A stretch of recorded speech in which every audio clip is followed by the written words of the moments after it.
procesos de distinta forma. Lo que sí es cierto es que la justicia en transición nos permite como definir cuáles son esos caminos que queremos tomar para poder pasar de un conflicto y de una sociedad que está herida, porque así se le llama, como heridas a partir de un conflicto armado, de una guerra, dependiendo del país, como le llaman. Aquí incluso hay una discusión entre si fue guerra o conflicto armado interno, que son cosas que están en la palestra, que hay que discutir todavía.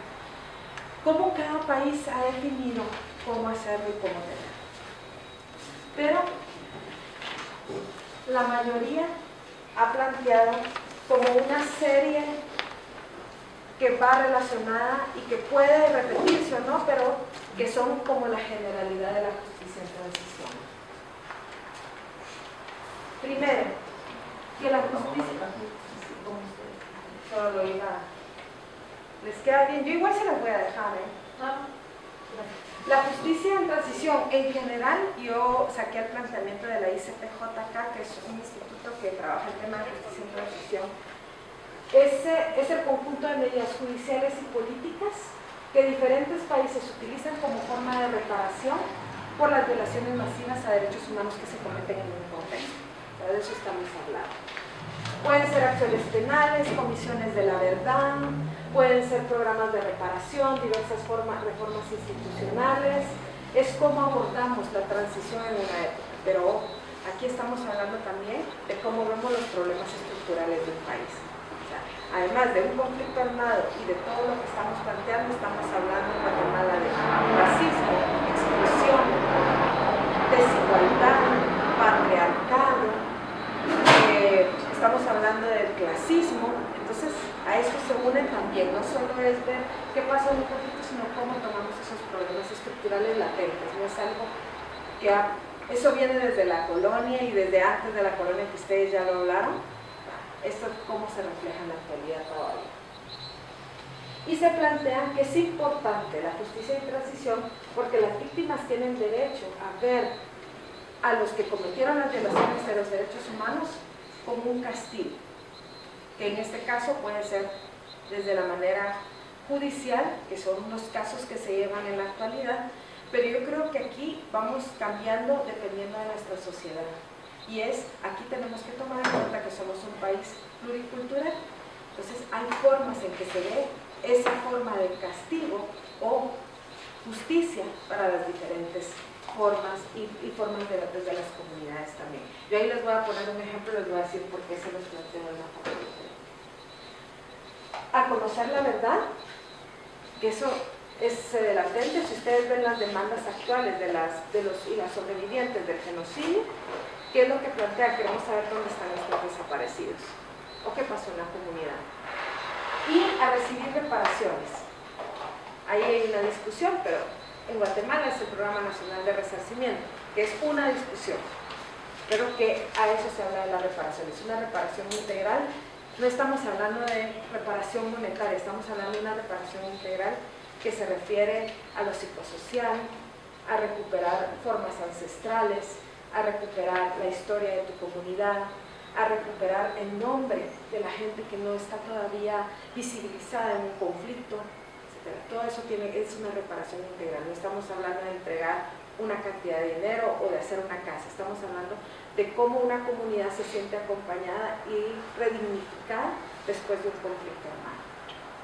Cómo las violaciones a derechos humanos sistemáticas no solo afectan a las víctimas, sino al conjunto de la sociedad. Ese es otro elemento que habla la justicia en transición. El Estado debe asegurar que las violaciones no vuelvan a suceder. Por eso hablamos de garantías de no repetición.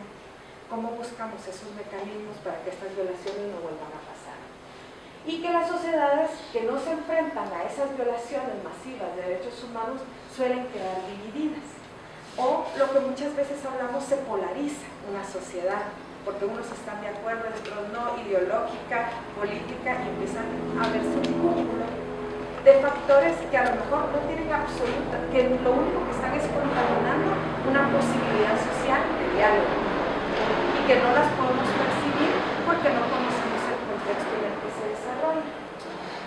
Entonces, esto puede generar desconfianza en los procesos, entre los grupos, hacia las instituciones públicas.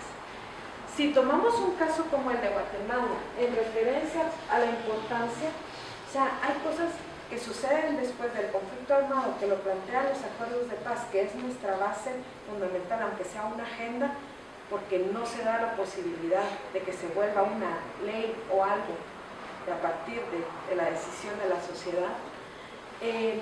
Hay cosas que se dejan planteadas en los acuerdos de paz y que llevan a esto. Si nosotros leemos cada uno de los acuerdos que se firmaron, por ejemplo, el del ejército, que es uno de los violadores a los derechos humanos durante el conflicto, según la Comisión de Esclarecimiento Histórico, entonces dice, hay que reformar el ejército, y para eso lo que queremos es hacer esto. O sea, los acuerdos de paz te dan como esos lineamientos que te pueden permitir hacer esas transformaciones que te lo presentan. Cuando yo les decía, el tema de las víctimas tienen derecho a ver castigados, mi experiencia me ha dado la oportunidad de estar en casos jurídicos, pero cuando acompañamos los casos jurídicos, te das cuenta de que no todo lleva a lo jurídico. Las violaciones a los derechos humanos cometidas durante el conflicto, no es que la gente venga y diga, ahorita queremos llevar un caso y lo queremos poner y denunciar en el Ministerio Público. Ellos han pasado por todo un proceso interno de decisión. Nosotros estuvimos con un caso que es el primer caso por desaparición forzada en Chatalón, y cuando iniciamos el proceso jurídico, antes de eso, había sucedido algo que nosotros comprendimos y que dejamos que sucediera porque creíamos que era más importante eso para la comunidad que llevar el caso jurídico. Ellos decían que para ellos el castigo hacia una persona que cometió esas violaciones a los derechos humanos era el que la gente supiera y se le identificara como un violador a derechos humanos dentro de su comunidad, y que eso iba a repercutir en su vida de aquí en adelante, y que para que él pudiera regresar a tener un lugar dentro de la comunidad, él tenía que resarcir de distintas formas dentro de la comunidad, trabajando hacia la sociedad, hacia la comunidad, reparando el daño hacia las familias, y lo principal, diciendo dónde están los desaparecidos, porque él sabía dónde estaban. La comunidad, en su mayoría, que son sobrevivientes, lo llaman y le dicen, queremos que nos digas dónde están y poder comenzar nuestro proceso de reparación en la comunidad. Y él les dijo, no les voy a decir dónde están porque no se los voy a decir. Dijeron, bueno, volvieron a llamarlo a cierto tiempo y le volvieron a decir, queremos generar y recuperar nuestro tejido social y saber dónde están nuestros desaparecidos. Dímelo y podemos comenzar a trabajar juntos con las nuevas generaciones para garantizar que esto no vuelva a pasar. Y él les dijo, no les voy a decir. La tercera vez volvió a pasar lo mismo. Entonces en ese momento dijeron, nosotros igual no vamos a saber dónde están nuestros desaparecidos. La persona no tiene interés en que volvamos a recuperar el tejido social. Y además de eso cometió una violación a los derechos humanos que él no quiere permitir que lo trabajemos como la comunidad. Entonces vamos a poner la denuncia. Entonces se hace la denuncia pública en el Ministerio Público y se da un juicio. A él se le condena por 150 años por la desaparición forzada de 6 personas, que en ese momento fueran solo las 6 familias que quisieron hablar públicamente, porque desapariciones habían más de 6, o sea, estamos hablando de 40, 50, 60 desapariciones. Entonces ellos dicen, para nosotros fue un gran triunfo el poder llevar y juzgarlo, porque él sabe dónde están, pero seguimos sin saber dónde están nuestros desaparecidos. Entonces, ahí es donde hablamos de cómo las víctimas tienen el derecho, pero cómo ellos saben cómo quieren llevar sus procesos. Y este proceso de justicia, nosotros lo llevamos del 2004 al 2009. Ellos ya habían hecho todo un proceso previo con todo este proceso comunitario hasta llegar a la justicia. Entonces, cada espacio, cada sector tiene una forma de ver distinta lo que es la justicia, ese castigo que habla la justicia. En algunos no es un castigo, es la recuperación de un tejido social y visibilizarlo a él como un violador de derechos humanos. ¿Qué elementos de una política de justicia transicional integral? O sea, esto es lo que nosotros quisiéramos en cualquier espacio que se generara la justicia en transición. Una, lo que más comúnmente se habla, que son las acciones penales. Si lo vemos aquí, son los juicios que se hacen en Guatemala. Pero si lo vemos en otros países donde ha habido procesos de justicia, son tribunales de la verdad como en Sudáfrica, o son tribunales internacionales como el de Ruanda o la de Yugoslavia. En estos casos no han habido condiciones para poder llevarlos en cortes nacionales. Sobre todo con criminales considerados de mayor responsabilidad. Eso quiere decir que hay que pensar en, ¿realmente podemos juzgar a todos los violadores de derechos humanos del conflicto armado interno? O sea, es enorme, es imposible. Entonces, por eso, muchas veces dicen, pero ¿por qué a Ríos Montt? ¿O por qué a Mejía Víctores? ¿O por qué? Porque son quienes eran los que hacían toda la parte intelectual, quienes generaban toda la estructura, porque es imposible poderlo hacer a nivel de todos los que cometieron violaciones a derechos humanos. O sea, eso sería, pasaríamos cuántas generaciones, no lograríamos hacer ese traslado también, porque lo que queremos es una transformación, no un permanente castigo o un permanente juicio que nunca va a acabar. Las reparaciones que los gobiernos utilizan para reconocer los daños sufridos y tomar medidas para abordar. O sea, cómo el Estado asume la reparación, cómo se dan reformas institucionales públicas, que creo que eso es algo que nosotros cómo incidimos en eso, como las Fuerzas Armadas, la policía, los tribunales, pero podemos ver el sistema de justicia, el sistema educativo, el sistema de salud, o sea, todas esas reformas que nosotros queremos cambiar para poder generar las condiciones. ¿Cómo se dan comisiones de la verdad? En el caso de nosotros es la Comisión de Esclarecimiento Histórico. Esta era una comisión de la verdad. En el caso de El Salvador tuvo comisión de la verdad, Perú tiene comisión de la verdad, o sea, hay muchos países que han tenido comisiones de la verdad. Que son como, yo siempre he dicho que la comisión de la verdad en Guatemala no lo tiene todo, porque fue la punta del iceberg de la generación de romper el silencio en Guatemala. Cuando se da la Comisión de Esclarecimiento Histórico y cuando se da el REMI, la gente no estaba tan segura de querer hablar lo que había vivido. Si tú ves en la Comisión de Esclarecimiento Histórico, es muy poco lo que se habla de la violencia sexual. La violencia sexual se empieza a romper el silencio a partir de los 2000, las mujeres empiezan, entre grupos de mujeres empezamos a hablar de lo vivido, y a partir de ahí, ahora tú tienes más abordaje de la temática. Pero si tú lees la Comisión de Esclarecimiento Histórico, no te lo plantea como se plantea en la actualidad. Entonces, son como puntas del iceberg que te permiten ver qué pasó, pero que se requiere de todo un proceso social de reconstrucción desde los diferentes ámbitos. Y la memorialización. Eso es algo nuevo. Eso no se hablaba hace 10 años o 5 años en la justicia en transición, pero es cómo trabajamos las garantías de no repetición desde lo simbólico. Eso es. ¿Por qué se habla de monumentos? ¿Por qué se habla de museos? ¿Por qué se habla de hacer ver una situación que tenga que ver con juicios, con memoria o verdad? Porque es lo simbólico, y lo simbólico está en el imaginario social. Entonces, cuando tú vas a una comunidad y te dices que nosotros queremos un monumento, no es porque es la construcción en sí del monumento, sino que lo que representa para recuperar la dignidad de una comunidad. La sentencia por genocidio, uno de las solicitudes que hace la población cuando se piden las medidas de reparación, es que por favor se hagan actas de nacimiento y de función de los niños que murieron en la montaña.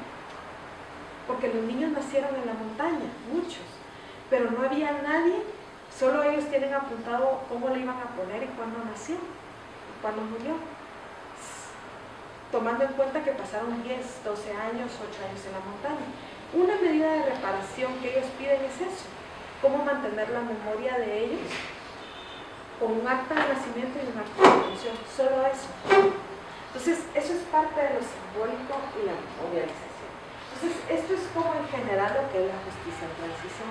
Pero como les decía, si lo vemos, hay muchísimas cosas pendientes. No es tan fácil trabajar la justicia en transición en un país donde todavía los problemas estructurales están latentes y que esos problemas estructurales también conllevan a decisiones que han tomado los gobiernos en distintas formas. O sea, la corrupción tiene que ver con esos problemas estructurales. Las instituciones tienen que ver con los acuerdos de paz y por qué no hemos hecho esos cambios. Entonces, todo tiene una relación, el pasado y el presente siempre va a tener una relación, no de carga, sino de aprendizajes y de qué es lo que queremos transformar. Y la justicia transicional, eso es lo que nos da, son los elementos de cómo un país puede decidir cambiar o pasar a otra forma de ver un nuevo Estado, una nueva nación, un nuevo gobierno después de un conflicto armado interno. Entonces, recapitulando con eso, yo creo que era importante, porque era una de las inquietudes que teníamos. Entonces, ¿qué tiene que ver el litigio estratégico con todo esto? El litigio estratégico también es una herramienta que realmente no es una receta única. En Guatemala, cuando empezamos a trabajar el litigio estratégico, no sabíamos quién lo había implementado, dónde se había implementado, quién lo hacía, quién no lo hacía. Buscamos muchísimos libros, no hay información. Encontramos uno de la Fundación MAC que nos ayudaba un poco, pero no contemplaba todo lo que podía aportar para esa justicia en transición, pero también para esa visión de cómo podíamos ver la actualidad y si realmente la justicia en transición aportaba para todos los procesos actuales. Yo recuperaría una cosa. Todavía Guatemala está viviendo una justicia en transición. O sea, no hemos salido de la justicia en transición. ¿Cuándo salimos de la justicia en transición? Eso lo decide también la sociedad. ¿Y cómo lo decide la sociedad? ¿Hacia dónde vamos con las transformaciones sociales? Que eso tiene mucho que ver con el Estado, pero también como nosotros exigimos al Estado esas transformaciones. A veces decimos, bueno, pero yo no puedo pedirle al Estado que cambie tal cosa, pero la incidencia política es permanente. La incidencia y la transformación política es permanente. Lo que sucede es que a veces se deja a un grupo de personas que lo hagan porque creen que deben de hacerlo, pero es la sociedad quien puede implementar. Desde el momento en que una mamá que tiene a su hijo en la escuela dice, mire, yo no quiero que a mi hijo le corte el cabello. Yo le digo porque me pasa con mi bebé. Mi bebé tiene 1 año y medio y tiene el pelo largo. Y todos me han dicho, es que cuando entre en la escuela le van a cortar el cabello porque así los hombrecitos usan el cabello corto. Desde el momento en que tú generas esa transformación en la escuela, decir, no, es que el cabello largo no es lo que va a cambiar al niño, sino que es la forma en que nos relacionamos entre hombres y mujeres, desde ahí tú ya estás haciendo una transformación que tiene que ver con todo esto. Pero son esos cambios diarios que tú vas generando y que después vas creciendo a nivel político y directamente con el Estado. El litigio estratégico no es más que un conjunto de estrategias articuladas. Eso es el litigio estratégico. Son varias estrategias que nosotros articulamos para la defensa, exigibilidad y judicialización de una demanda colectiva. Y que se da en torno a violación a los derechos humanos, generalmente por el Estado, porque el Estado es quien comete las violaciones a los derechos humanos. Eso siempre lo tenemos que tener. Si lo vemos en el conflicto, teníamos muy bien identificados quiénes eran los que cometían las violaciones según la Comisión de Esclarecimiento Histórico. Entonces vemos, dice, violaciones a los derechos humanos, el 93% lo cometió el ejército y el 8% lo cometió la guerrilla y otros que no están entre patrulleros. Si lo miramos en la actualidad, entonces solo el Estado ha cometido todas las violaciones, ahí es más amplio. Ahí estamos hablando de grupos paralelos que no conocemos muchísimas veces. Estamos hablando de empresas que están ligadas a los gobiernos que están en la actualidad y los gobiernos como tal. Creo que siempre se generaliza el ejército, miembros del ejército que son parte de esas estructuras paralelas y otros que a lo mejor no conocemos. Pero entonces siempre va a estar ligado a el Estado, porque el Estado tiene que ver en eso. O sea, cuando nosotros sabemos un caso de la actualidad como el de Repsa, el Estado está involucrado. Dio los permisos, recibió sobornos, Entonces el Estado está cometiendo violaciones a los derechos humanos a través de una empresa con la que se está aliando.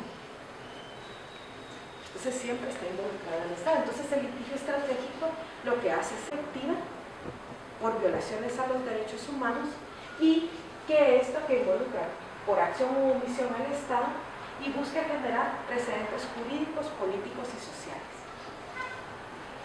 El litigio estratégico lo que pretende es fortalecer al Estado de Derecho, transformando las deficiencias institucionales, modificando o cuestionando las políticas del Estado e incidiendo en los operadores de justicia, llamado para hacer cumplir la legalidad democrática, generar precedentes jurídicos, políticos y sociales en la exigibilidad de los derechos humanos que aporte a consolidar su plena vigencia en la sociedad, vincular las respuestas legales y las acciones nacionales del derecho nacional e internacional, generar una cultura de ejercicio de los derechos humanos para fortalecer la conciencia ciudadana y garantizar la no repetición de las graves violaciones a los derechos humanos. ¿Cómo construimos el litigio estratégico? En Guatemala, en nuestro caso como CALDH, decidimos construir toda una propuesta de litigio estratégico, que esa nosotros lo hemos compartido con las organizaciones sociales, pero cada organización puede agregar elementos que les han favorecido en la implementación y que a lo mejor nosotros no lo teníamos como una posibilidad de... lo teníamos como vacíos y que otros los han fortalecido, pero como les digo, no hay un manual que diga vamos a aplicar de esta manera y así será. Imagínense que hay un caso de la actualidad que requiera la implementación del litigio estratégico. Puede servir nuestra propuesta que hacemos desde la sociedad, pero puede ser que se alimente mejor porque se está viendo desde otra forma, desde otro planteamiento, se requiere de otros elementos que nosotros no habíamos visto en el litigio estratégico desde la justicia en transición. Lo que sí les podemos decir es que hay algo muy importante en el litigio estratégico, por lo cual la mayoría de casos de justicia en transición han hecho que avance. Una, que quienes son las víctimas, como se plantea, pero quienes son los que han sido violentados en sus derechos, son el punto principal del litigio estratégico. O sea, aquí no hay demandas y tú puedes tener 20 organizaciones atrás que estén apoyando, pero quienes mueven un caso son quienes han sido agredidos, porque reconocen la violación que vivieron, porque reconocen que quieren retar al Estado denunciando esas violaciones a derechos humanos y que están conscientes de que va a ser un proceso largo, pero que va a generar un precedente, y porque el motor de todos estos procesos son las personas, no son las organizaciones. Yo les pongo otro caso, el caso por genocidio, que es donde nosotros implementamos el litigio estratégico. El caso no existiera si no estuvieran los y las sobrevivientes que querían hacer la denuncia. ¿Podríamos nosotros haber hecho la denuncia? Sí. ¿Podríamos nosotros haber llevado el juicio? Sí. Pero ¿de qué sirve llevar un juicio si no estamos generando ningún precedente? Si de todos modos la gente no va a denunciar, no va a hablar, no va a romper el silencio. Entonces fueron las personas las que decidieron y nosotros acompañamos. Entonces una estrategia es la jurídica.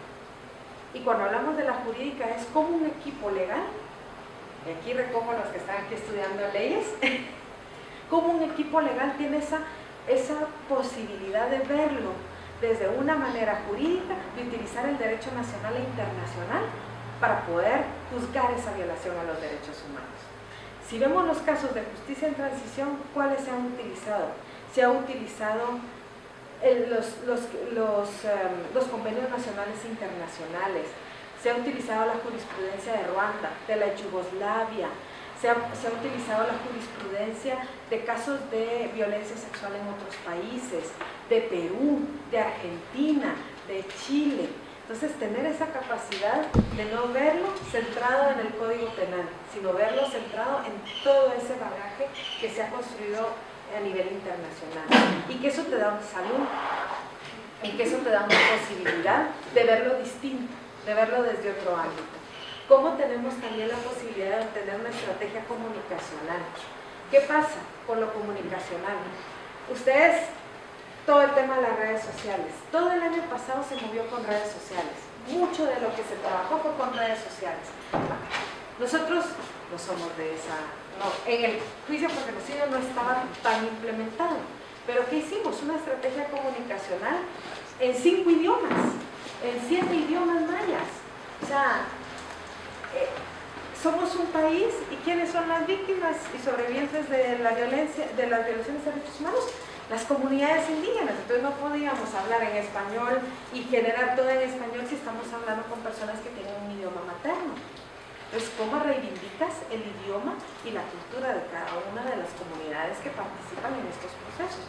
Sacamos toda una campaña construida por la gente desde esa visión y desde esa visión comunitaria y desde ese mensaje comunitario y con esa visión de lo que es el idioma. Eso es muy importante en cualquier espacio en el que estés, incluso en este espacio. Si estamos hablando de generar una alianza política a nivel nacional, tú tienes que pensarlo y construirlo desde una visión pluricultural, plurinacional. Desde esa visión funciona. Y desde las demandas y necesidades de cada uno de los espacios, que son distintos a los que nosotros tenemos en la ciudad o en las cabeceras departamentales. Una estrategia política. Para generar todo un proceso de estos, tú tienes que generar las condiciones políticas nacionales e internacionales. Un ejemplo, los medios nacionales a nosotros no nos cubrían nada que tenía que ver con genocidio. Nada. Ponían masacres, ponían cualquier otra palabra. En el 2004 dijimos, ¿qué hacemos? O sea, ¿seguimos así o nos echamos al agua a hablar de genocidio?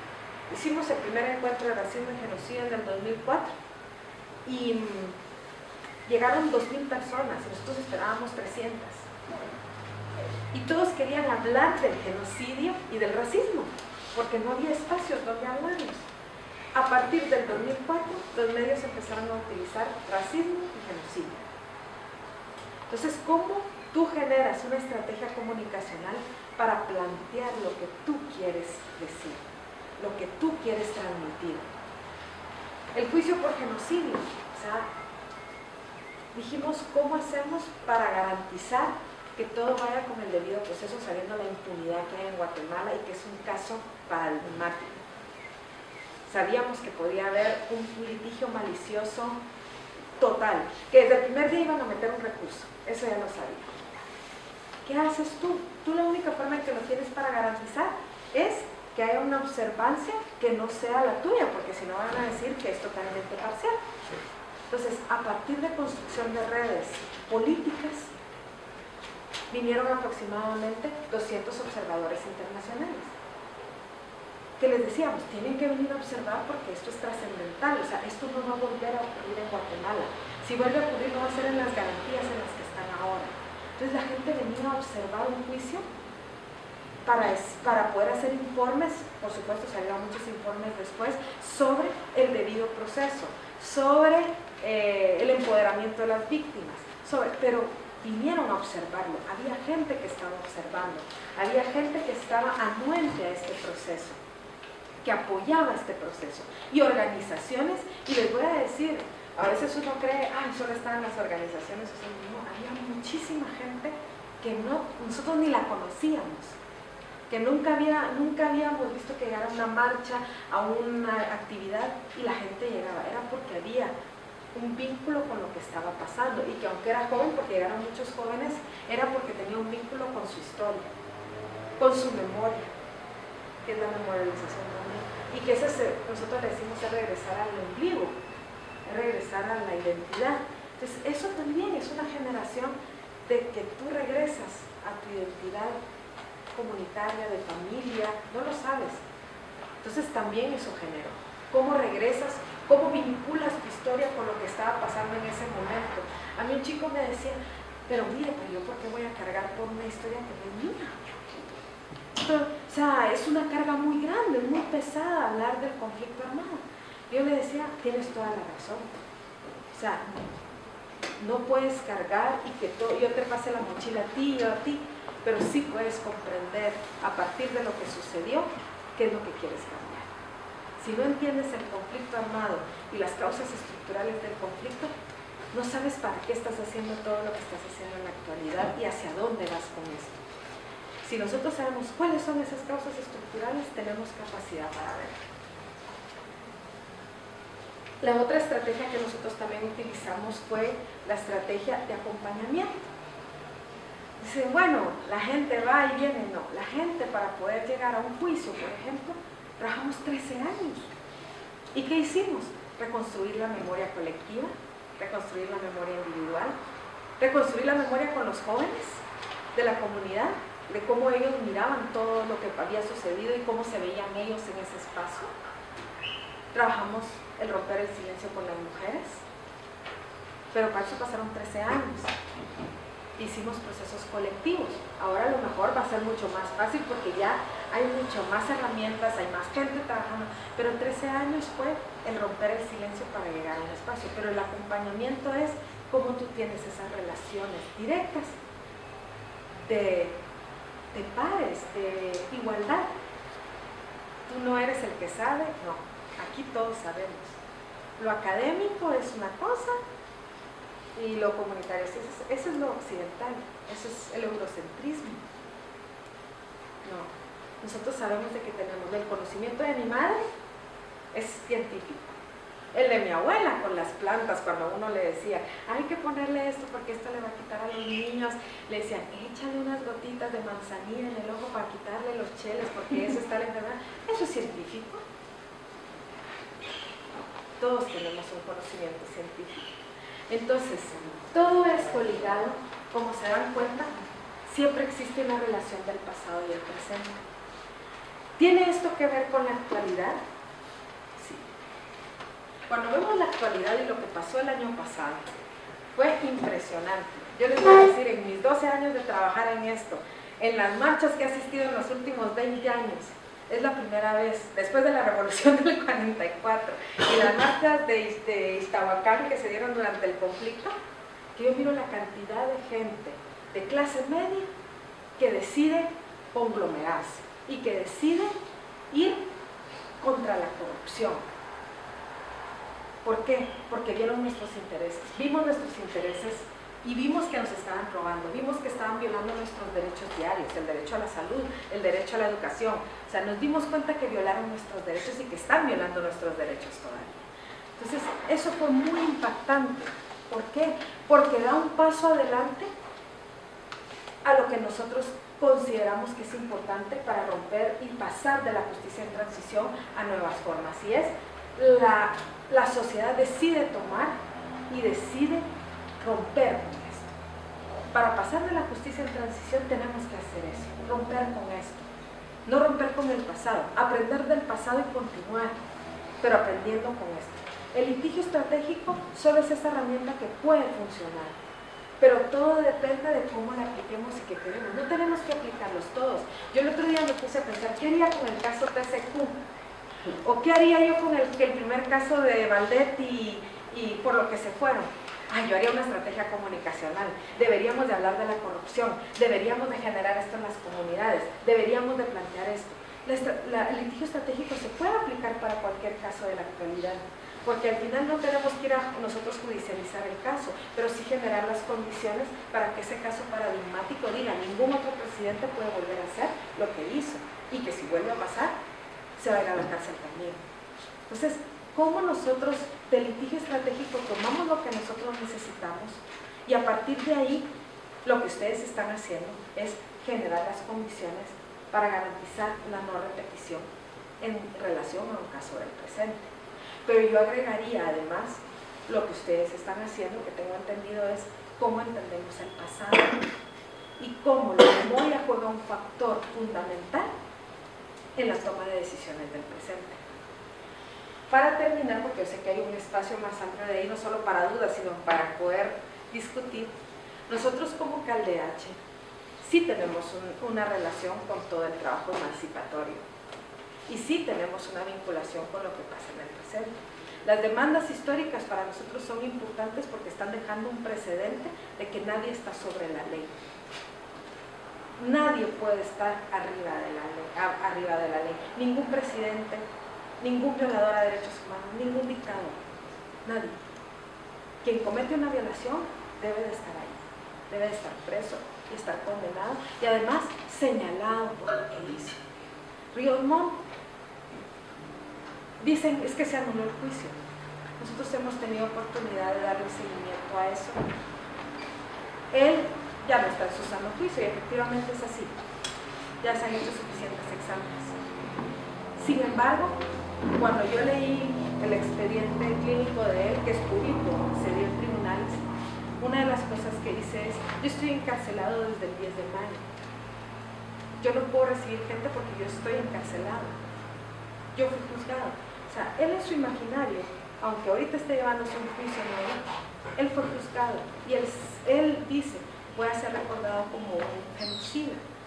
Eso es simbólico para la gente que lleva este caso. Dice: sí, ganamos, porque el dictador se siente juzgado y se va a recordar siempre como un genocida. Eso es simbólico. ¿Por qué lo de Roxana Valdetti y lo de Otto Pérez Molina es simbólico? Porque todos nos acordamos de lo que hizo y todos lo decidimos sacarlo de donde estaba porque cometió violación a los derechos humanos. Eso fue lo que hizo. Nos violó nuestros derechos a todos. Entonces yo creo que sí hay una relación entre lo que nosotros planteamos de la justicia en transición y el presente. Solo es saber cómo vamos a conjugar las dos cosas y cómo hacemos diálogos que nos permitan conjugar ese pasado y ese presente sin que sea una carga, sino lecciones y garantías de no repetición. Entonces yo lo dejaría ahí, porque ya vi el tiempo. No. Y ahí lo de Caleache era eso, ¿no? Por ejemplo, ustedes han hablado de la refundación del Estado. Tengo entendido. Tema polémico. Todos tenemos una corriente distinta de que hablamos con la refundación del Estado, es normal. Yo creo una refundación, claro. Mire, yo ayer de curiosidad. Solo con ese tipo de por medio, mire, ya no está, pero. Miren, ayer me dio una curiosidad que dije: yo no soy mucho de internet y estarme buscando documentos, yo tengo mis libros, esa es la verdad todavía. Entonces me metí a internet y puse refundación del Estado. Porque dije: voy a traer aquí diferentes formas. Cuando empecé a ver Serrano Elías, refundación del Estado, y yo dije: pero bueno, esa es una forma corriente de verlo, supongo, que tendrá por lo cual lo está haciendo. Pero cuando empiezas a ver, hay tantas condiciones para hablar de la refundación del Estado. Si lo vemos desde las organizaciones mayas, indígenas, campesinas, lo tienen de una manera; si lo tenemos desde la juventud, es de otra manera; si lo hablamos desde las mujeres ladinas mayas, ladinas mestizas mayas, es otra manera de verlo. O sea, al final la refundación del Estado es una construcción colectiva que yo creo que va a tener una discusión muy amplia. Pero la refundación del Estado parte de la emancipación. Si nosotros hablamos de nuestra emancipación, que es cómo nos desconectamos de esa, lo hablaba Daniela, de ese occidental, de ese eurocentrismo que tenemos y que ha sido instalado totalmente en nosotros década tras década, y empezamos a vernos desde el buen vivir y nos empezamos a ver desde esas condiciones de dónde estamos y en qué estamos y dónde estamos parados en este país, en esta tierra, en este territorio, creo que vamos a poder hablar después de la refundación del Estado. Pero creo que primero vamos con nuestra emancipación personal y colectiva. Y la emancipación es el romper, es descolonizarnos, que es lo más difícil que ha pasado en mi vida. ¿Cómo te descolonizas de una sociedad que está impregnada por todo el colonialismo, por todo el clasismo, por todo el racismo y las estructuras? Para mí eso es lo más difícil que tenemos. Ya después podemos, creo yo, y podemos hablarlo ahora de la refundación, pero digo yo: ¿cómo nos vamos a refundar si no nos hemos emancipado? ¿Cómo yo me puedo emancipar como mujer mestiza, descolonizada, y que me pienso y repienso todos los días el racismo? Porque la verdad es que yo sé que soy racista y así me lo enseñaron y me lo estructuraron. Todos los días pienso: esto es un acto de tal forma, esto no lo debo de hacer, y eso que estamos en otras condiciones.